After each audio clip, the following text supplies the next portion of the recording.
It may look sunny in California, but there are stormy days ahead. If we do not pass this budget and this tax increase today, the California dream will turn into the California nightmare. California is by far the worst, but 46 states face serious budget shortfalls. Here in California, taking the federal money is the one thing the Republican governor and almost every other politician can agree on. Bill Whitaker, CBS News, Los Angeles.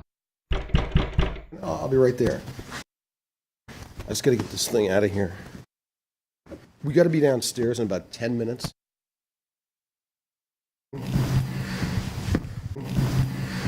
She said, don't fall. I think we're ready to go.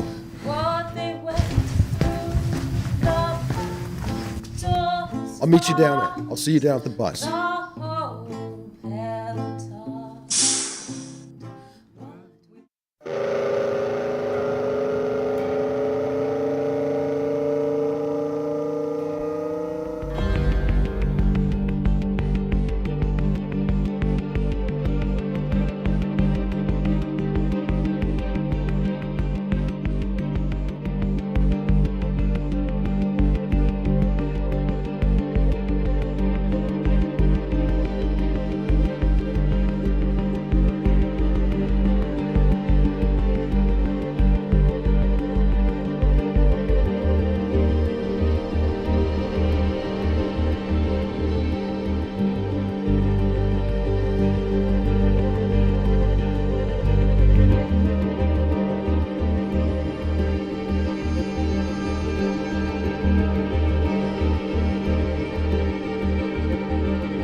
Hey Joe, how you doing? I think we're almost ready to go. What, in about a minute or so? Marcus has to grab the camera.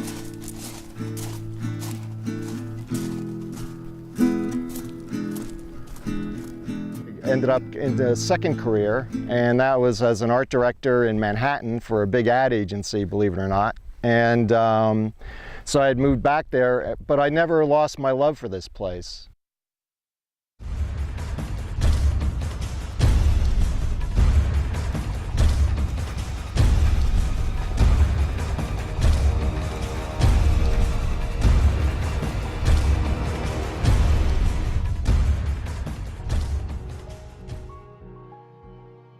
This film is called Inspired by California.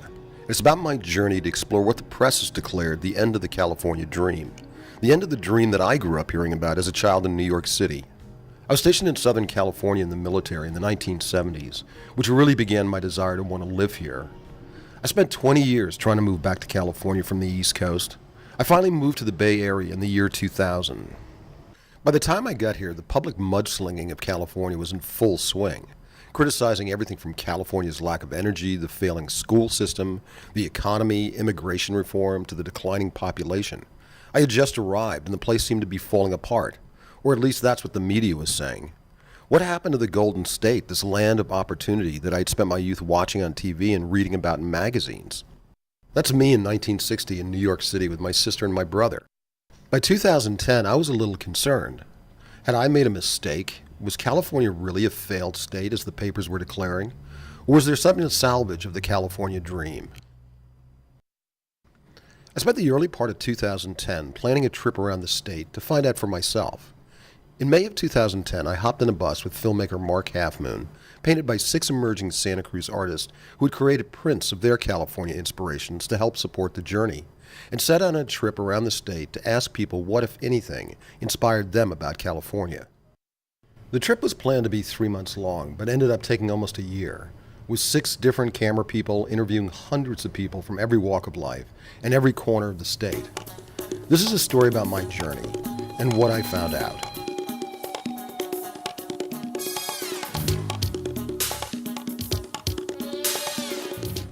I'm a laid-off employee from the Department of Corrections. The only thing I don't love about California is our job situation right now. Our beloved governor. Incarceration rate on this street alone is pretty high, and yet it's a street with virtually no crime at all. I'm very mad at California right now, though, because it has the worst education system in the country. We have the worst education system in the country, and since I'm on the school board and I'm working with education, I'm having to cut education for children every few months. It's very hard for me. Everything in these times of war and oil spills and all kinds of crazy stuff going on. Don't like the taxes and all that. It's become a very expensive place to live. It's the only people who are moving here now are those that can afford to buy their $300,000, $400,000 homes, and they don't seem to take part in the actions of the town as much as they might have, and as far as I'm concerned, as much as they should have. Although we spoke with people who expressed frustration with some of the challenges facing the state, I was determined to find out from people living here what, if anything, inspired them about California. Was there anything left of the California dream? We continued driving down the coast, stopping in community after community, meeting people and hearing their California stories. I was always calling ahead to the next stop and to the next group of people. Everywhere we went, people seemed really eager to share their stories.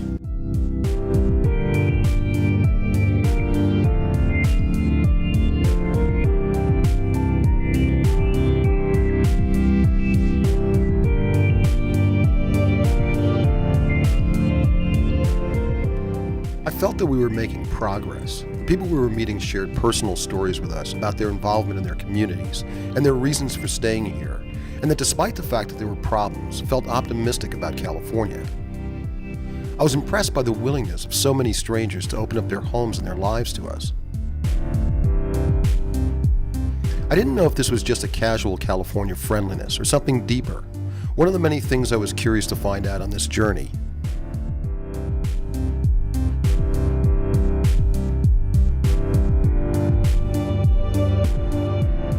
Day after day, we just kept driving, from place to place, from town to town. The Dude, as we had named the bus after the Jeff Bridges character in The Big Lebowski, took us everywhere we needed to go. We made a side trip up Route 46 to see the site where James Dean tragically died, ironically just 4 days before I was born.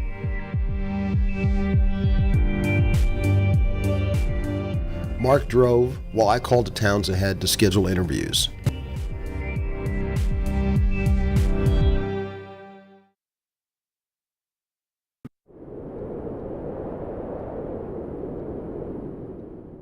Down the road in San Diego, we were lucky enough to meet Ingrid Croce, owner of Croce's Restaurant and wife of the late Jim Croce. Now remarried, I wasn't expecting Ingrid to talk about Jim Croce, but it was a story she clearly wanted to share with us. It was funny, Jim's parents never wanted him to be a musician, so they gave him $500 to make an album, which back then was pretty funny. That was a lot of money back then, and they gave him $500 to go into the studio and make an album, and it was called Facets, and he played a lot of people's music, a couple of his own songs, and they thought it would discourage him from ever wanting to make an album.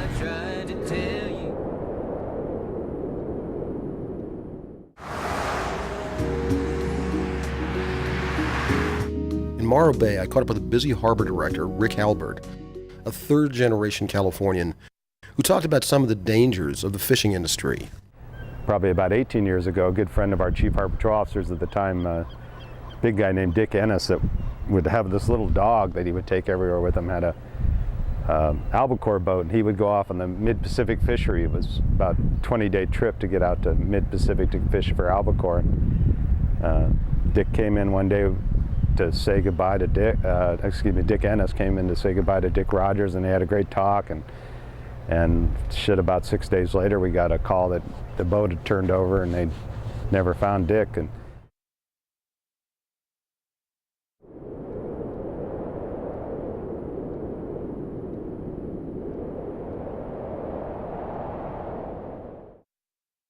We met Domingo, a retired farm worker, sitting on a bench in San Juan Bautista. I worked all my life in the field. It's hard work. It's not easy. And then I went to work in the paper mill, cutting paper, and that's harder yet. Tomatoes. I lived in Mountain View. We used to thin sugar beets, pick potatoes and everything around there. Beans, string beans, tomatoes. We met the artist Sofania in the hills of Big Sur, who showed us around her beautiful wooded campus. And we have gatherings here on the solstices and equinoxes so that we can celebrate the fact that we are nature, being in nature and celebrating the change of the seasons. And we, have music and art, and we do that through self-expression, painting, sculpture, poetry, dance, all kinds of music. So it's been really having my dreams come true here, which is to be surrounded by nature and people who either are, want to share their creative gifts or who are appreciative of creative gifts.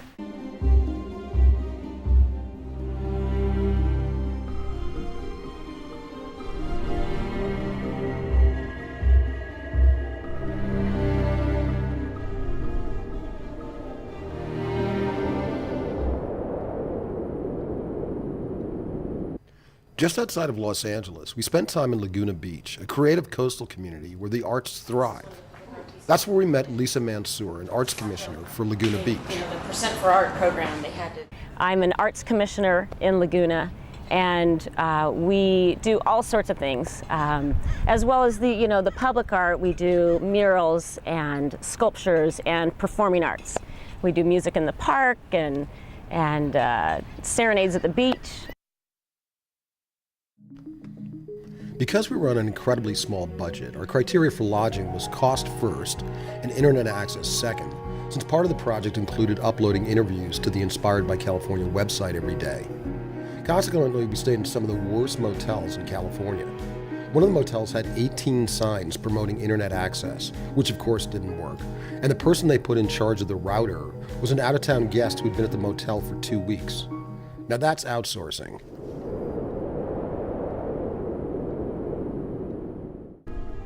We spent 6 days in Los Angeles, which allowed us to film a broad spectrum of people and terrain. It also allowed Mark time to catch up with some old friends, one of whom we interviewed was Mark's friend Bruce Whiteman. It's this job that brought me to California in the first place in 1996, and I've been here ever since, running the library.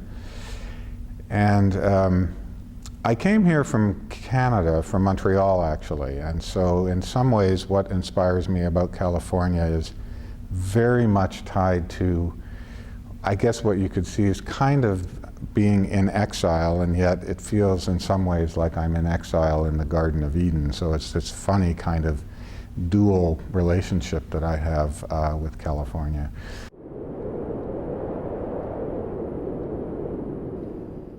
Outside of Los Angeles and Sherman Oaks, we met Billy DeMotta, who told us about his journey from singer to casting director for some of Hollywood's blockbuster films. Because I love movies and I love people, and you put them together, how more inspiring a job can you have if you're a big people person and you're a big movie person? So I said, I want to do what you do. And she said, okay, come and work for me for free. So I did. I wound up working with her for 2.5 years. After the first 6 months, she started paying me, and I started working on great big movies, studio movies. The Predator, Running Man, Commando, Three Amigos, 16 Candles, tons and tons of stuff that she was working on that I got to be a part of as an assistant.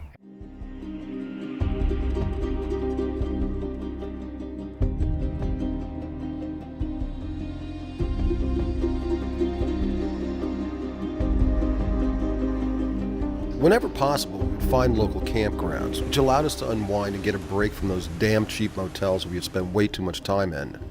The campgrounds were plentiful and affordable, and allowed us to meet people who shared their California stories. We had equipped the dude with everything we needed to live out of the bus for extended periods of time. We reached the border of Mexico 3.5 weeks after leaving Santa Cruz. We'd already met a lot of people along the coast and were now about to head eastward into the desert, a more uncharted territory for us. The unusually cool summer along the coast was creating record heat inland. In Borrego Springs, about 35 miles west of Salton Sea, we met Jackie Foreman, who had moved a year earlier from Alaska to pursue a career as a singer. I am originally from Juneau, Alaska, and I spent 6 years in northern Arizona around Flagstaff before moving to Borrego Springs, which I am here right now today, sitting by the pool at the lovely springs of Borrego.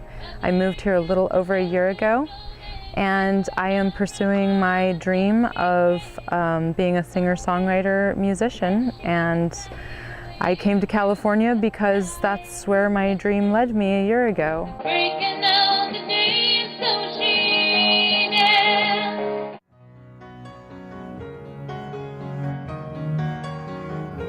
We were over 4 weeks into our trip and beginning to understand more about California and its people.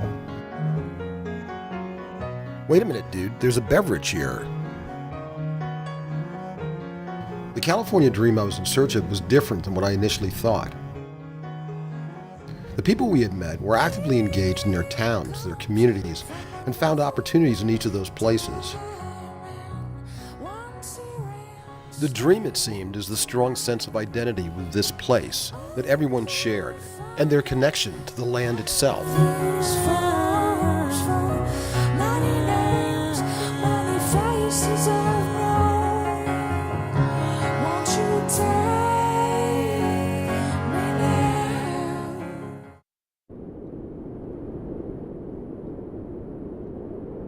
The temperatures were soaring and the coast was far behind us. We were feeling good about the people we had met up to this point, and we're looking forward to the eastern Sierras that lay ahead of us.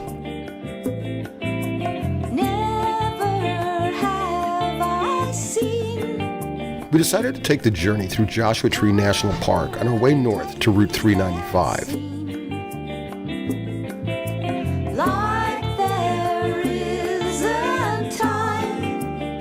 It took us several hours to wind our way through the park's 2-lane highway. But all of my hope is never lost.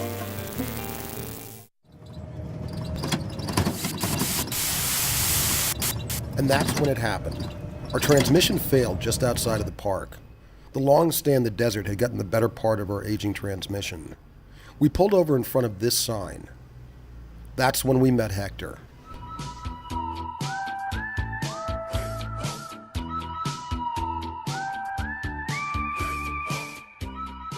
This is what I'm talking about. This is what updates them right here. Also, That's aluminum. This is aluminum, yeah.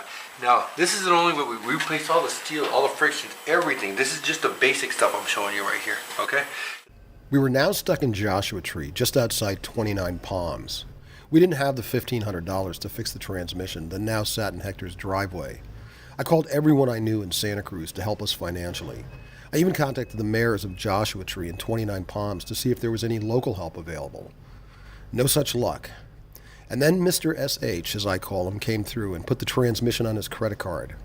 Hector was now rushing to fix our transmission as we spent 5 days in this Motel 6 with daily temperatures around 125. All these springs in the whole valley. Hector and his father fixed our transmission in record time. This part of the gasket. That's just part of the deal, gaskets. I mean, it had a lot more gaskets than that. This is just basic stuff we're showing. Los internos sellos. All your seals, all your internal seals, all your lip seals and all that's been replaced. Hector joined us for a test run and we were back on the road, headed towards Route 395 in the eastern Sierras.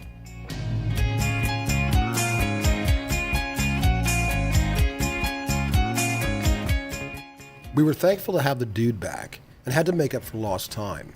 Some interviews I had scheduled had to be canceled. But there were still people up ahead waiting for us and anxious to tell us their California stories.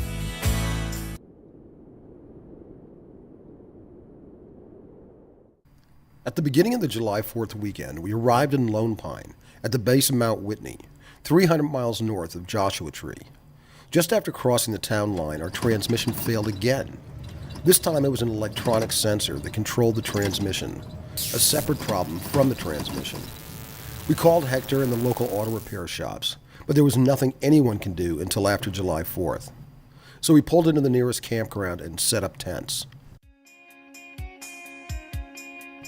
For the last week, other than the last 300 miles, the only transportation we had was my bike.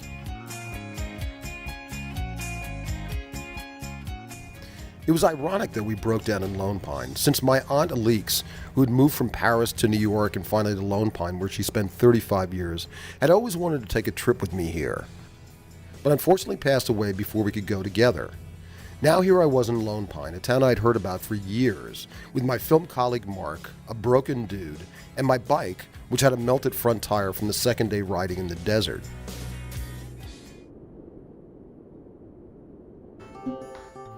Hector and his family were going to make the 300-mile trip north on July 5th to get us back on the road. In the meantime, on July 4th, we hitched a ride 15 miles north to the town of Independence, population 548.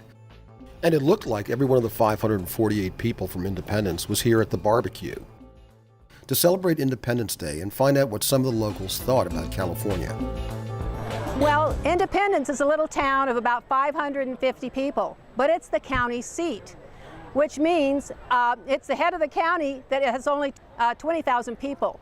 So we have the second largest county in the state, only to San Bernardino County, with a population of under 20,000 people. And here we are with our little town that's kept going all these years. It was almost surreal. Here we were in Independence, California, on Independence Day, while our only transportation out of the mountains was broken down 15 miles south of here. This is the Independence Heli-TAC crew, our helicopter. This is a 525 is our call sign. Here in Independence, California on the 4th of July. A little celebration time. There's some folks coming around on tours and stuff now, and we're trying to orientate and educate folks. On July 5th, Hector and his family drove 300 miles north, the farthest north from Joshua Tree they had ever been, to fix our sensor. We were incredibly grateful and at last back on the road with the dude.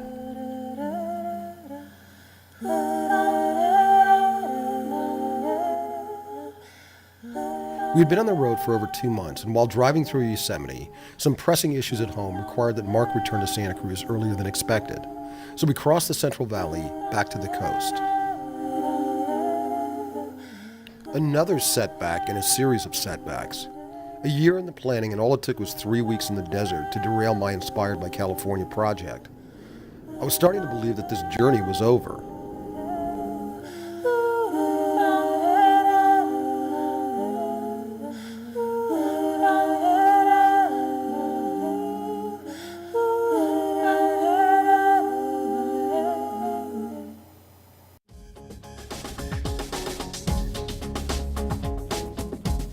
I was back in Santa Cruz and feeling concerned. I was running out of money, the dude was decommissioned, and I was back home a month earlier than expected. The many weeks in the desert had really taken a toll on me and Mark. I still had many people in the northern part of the state that wanted to tell their California story and wanting to know when I would arrive. As I prepared for this next chapter, I reflected on all the people we had met and the stories they had shared. Despite the state's challenges, all these people were optimistic about the future of California. And I was optimistic knowing that they were out there every day working to make their communities a better place for themselves and those around them. I knew this was the beginning of a much better California dream than the one I grew up knowing as a child. Even some people who had expressed dissatisfaction with California were optimistic. I'm from California. Actually, I was born in an airplane leaving Arkansas. I was born over Los Angeles International Airport. Things I do love about California, of course, the gorgeous women we have. Mine is over there. This weather, we have perfect weather. We have beautiful places to fish. I love Watsonville, where I live. It's a really wonderful, very working class community. I love California. I'm mad at California, though. I live in California now. I love God's country. It's beautiful. I started to make calls to people who might be interested in continuing the journey north. Luckily, local filmmaker Peter McGettigan decided to join me for the next leg north, up the coast. Peter's a fifth-generation Californian and a direct descendant of General Vallejo. Before we headed north, I spoke with several people from Santa Cruz about California. There's a sense of like life is worth living to be enjoyed, not just to like make more money or get to the top of some pile or something. And that's what inspires me about California. And then if that's true about California, that's true about Santa Cruz in spades. I like the people and open heart, the freedom you find in this place, and multiple opportunities and diversity. There's something coming out of the earth, literally. You know, diversity of the people and the cultures. I've grown up in Santa Cruz and Oakland most of my life and seen a lot of people both ethnically and just mentally, you know, a lot of styles, so I appreciate that.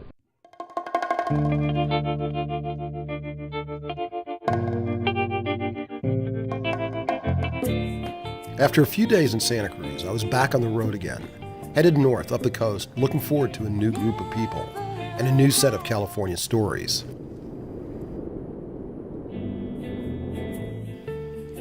In Mendocino, I was lucky enough to talk with Cammie King-Conlon, who as a child star played the role of Bonnie Blue Butler, daughter of Clark Gable and Vivien Leigh in Gone with the Wind. Little did I know at that time that a month later she would pass away. And in 1939, I played the role of Bonnie Blue Butler in Gone with the Wind. That's a long time ago. Amazingly enough, it's something that keeps arising because the movie is such a phenomenon, such an icon. It's interesting. I'm lucky enough to be up in Mendocino now, actually Little River on the Mendocino coast. A far cry from Hollywood, but a lovely one, and the site of a lot of movies. California is open, the weather is usually lovely. I mean, I wouldn't exist on the East Coast. I couldn't take those winters. What inspires me?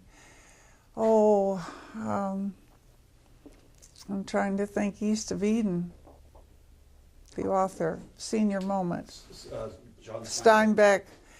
Every time I drive through the Central Valley, I have some friends down down around San Luis Obispo, Salinas. I mean, each part of the state. I'm up in, let's say, the North Coast, and there's.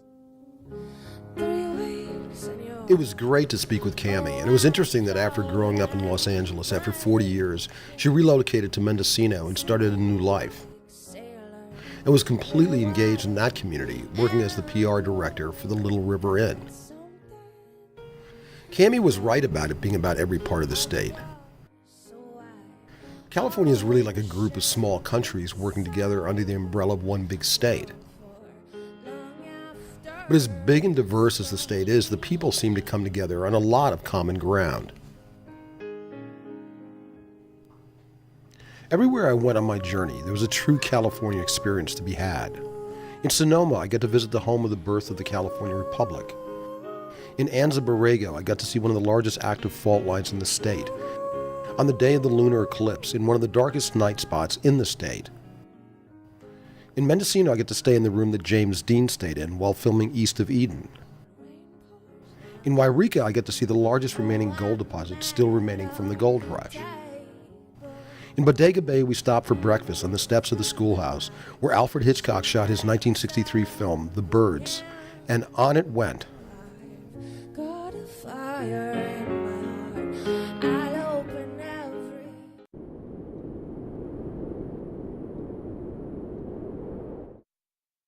We stopped in Whiskeytown, just outside of Redding, to film the Whiskeytown National Recreation Area. Whiskeytown Lake was formed as part of the Central Valley Water Project, with the construction of the Whiskeytown Dam, providing water for agriculture, and was dedicated by President John F. Kennedy in 1963, a month before he was assassinated. We witness today the completion of a project which symbolizes the goals to which we're committed. The Whiskeytown Reservoir is not the largest structure on the Trinity River, but its completion is significant because this is the last of the Trinity Project dams. When the Trinity Division completed and the upper reaches of the Sacramento now harnessed, Shasta County and its neighbors are assured of water and power.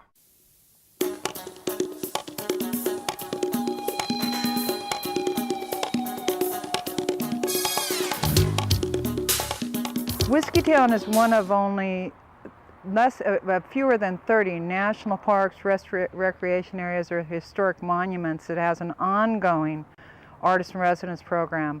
Here at Whiskeytown we have a designated cabin where we invite artists to come out and stay for a period of time, whether it be a week, 2 weeks, 3 weeks, have their work inspired by the park, by nature, by the Whiskeytown experience.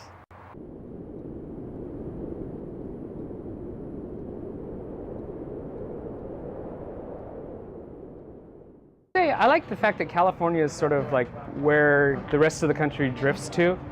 I like the wide mix and wide variety of the people, and I like that all the freaks seem to funnel their way down here to the West Coast. And in with that too, I like the variety of the state itself, physically, geographically. We have just about everything from, oceans to deserts here, and I love that.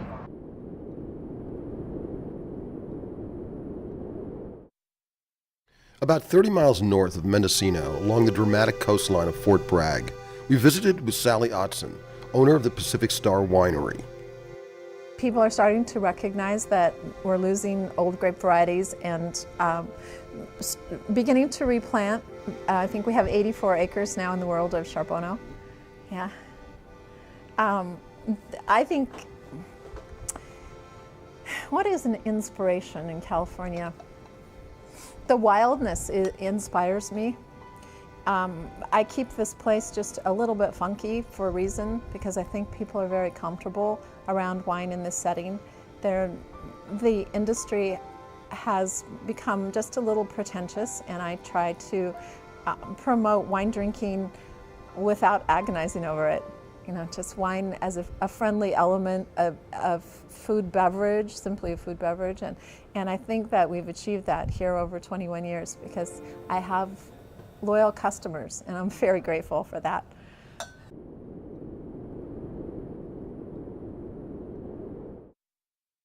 In Redding, I cycled along the many miles of pathways along the Sacramento River. I spent a lot of time observing the Sundial Bridge. The Sundial Bridge is a cantilever bridge that spans the Sacramento River. It was designed by the Spanish architect Santiago Calatrava. What was interesting in observing the bridge throughout the day is it did what a bridge should do, bring the community together from both sides of the river. The bridge was built in 2004 to mixed reviews from the local population.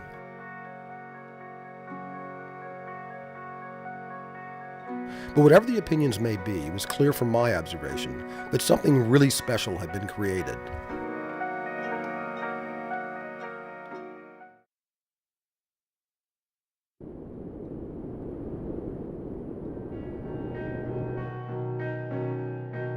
We visited the Abbey of New Clairvaux in Vina. It's the first Cistercian monastery in the Americas to grow, vinify, and bottle its own wine. These traditions date back to the 12th century. At the Abbey, the monks were hard at work on the Sacred Stones Project, which is the reconstruction of an 800-year-old chapter house from a monastery in Olivia, Spain. These stones took 80 years to transport here.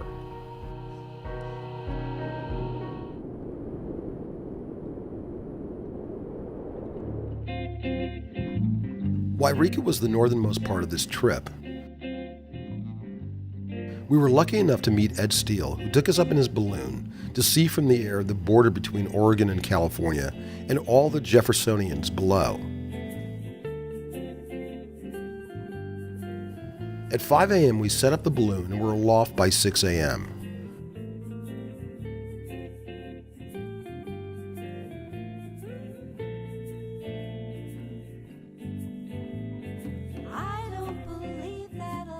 On this picture-perfect morning, we had Mount Shasta as our backdrop, and the road ahead laid out below. It smiles from the joy of the sun up above. Seeing this place from above provided me with a certain kind of perspective and clarity.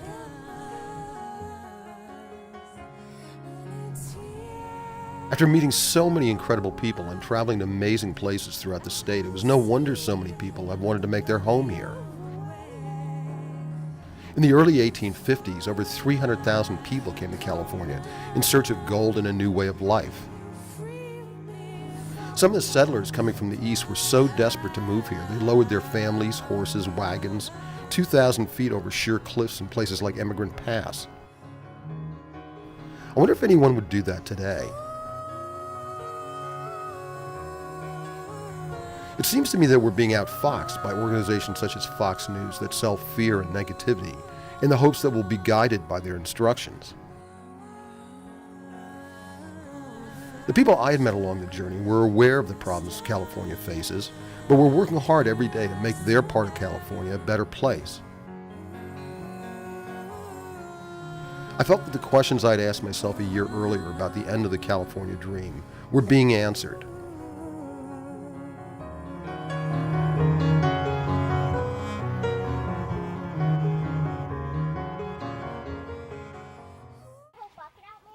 The natural environment itself is really inspiring, but there's also a legacy of California that, from a human perspective, is also very inspiring. To me, it represents the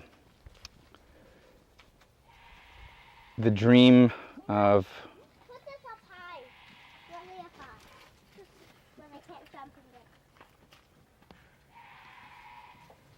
just the dream of a better life. Well, California has something for absolutely everybody, I think. I mean, no matter where you go, you can find something to do and something you love. I particularly love the North Coast. Mostly, well, the view is obvious. I mean, you can't really not love the view. But also the people. Mendocino in particular, you get to be whoever you want to be, and anything goes here. And there's a lot of kindred spirits here. I mean, people really pretty much tolerate people's differences and just let people be. You can do anything that your heart desires in 4 hours in any direction. I love California, 'cause that's the way I feel. Interestingly, East of Eden is in a certain way why I came here.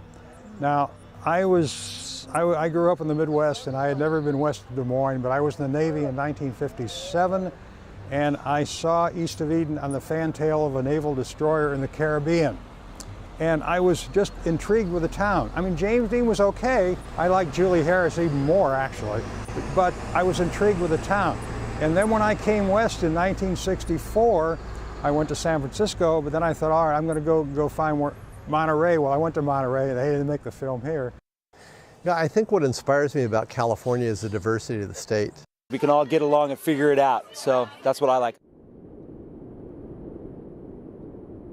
And I think the dream is still in California. Surrounded by the big picture, what happened to today? After everything plays out, darling, what are you left with to say? Locked and chained as your silhouette, asked to never speak and to never fret. After thousands of miles, my journey came to an end in Paradise. It ended on Inspiration Lane in Paradise, California, at the home of Cliff Jacobson and Melissa Schuster, 20 miles east of Chico. Melissa Schuster.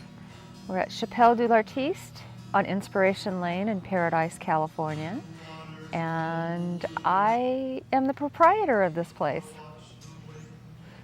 My name is Cliff Jacobson, and I'm her helper. We spent 3 days in Paradise and had a chance to talk with Cliff and Melissa about a wide variety of subjects regarding the state of California. They were both optimistic about the state's future and were actively involved in their community, politically, civically, and economically. It was time for me to get back to tell the story of the California dream I had found after all these years. In the history of the region itself, from the logging industry, the gold industry, Paradise, of course, is the home of the largest gold nugget ever discovered at 54 pounds. But the surrounding areas, Oroville, with the story of Ishi and Chico and the Bidwells in Bidwell Park, and the whole region has an awful lot to offer people. And it's right here. It's part of that California thing. There's so much here. It's just amazing. Hi, Maggie.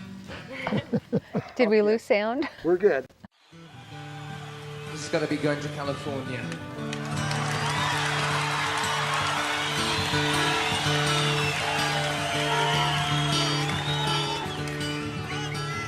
I had been on the road for over 6 months. I had traveled through most of the state and met hundreds of people, and realized that the doom and gloom story that the media portrays is only a little bit true.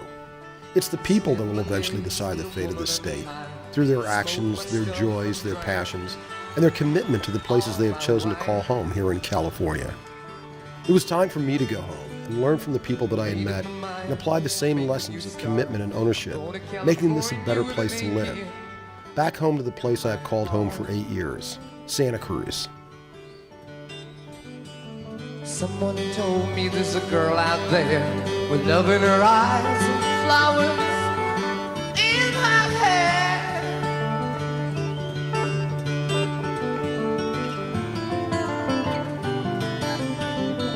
I didn't see too many this time.